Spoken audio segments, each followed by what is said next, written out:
ఏమండి విన్నారా? ఎప్పుడు తినే పలావులు కాకుండా మన గోదావరి జిల్లాలో స్పెషల్ నూరు నుంచి గోంగూర పలావ్ ఎప్పుడైనా రుచి చూసారా? ఎలా చేయాలో చూసేద్దాం రండి.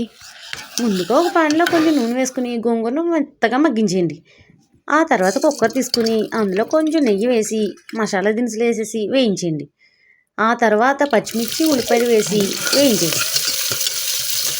ఇందులోనే ఇప్పుడు అల్లం వెల్లుల్లిపాయ ముద్ద వేసేసి పచ్చివాసన పోయేదాకా వేయించేసుకోండి. ఇప్పుడు మనం రెడీ చేసి పెట్టుకున్న గోంగూర ముద్ద ఉంది కదండి, అది వేసేయండి. అది వేసేసి ఉప్పు, కారం, పసుపు, గరం మసాలా వేసి నూనె పైకి తేలేంత వరకు వేయించేయండి. ఇప్పుడు ఎసరు కోసం ఒక కప్పుకి కప్పున్నర నీళ్ళు చొప్పున వేసేసుకుని ఎసరు మరిగిపోయాక బాస్మతి బియ్యం వేసేసుకోండి. వేసేసుకుని ఒక విజిల్ రానిచ్చారంటే అద్భుతమైన గోంగూర పలావ్ రెడీ. ఈ పలావ్ని చల్లచల్లని రైతాతో తింటే అదిరిపోద్దండి. వీలైతే లైక్ కుదిరితే ఒక కామెంట్ పెట్టండి.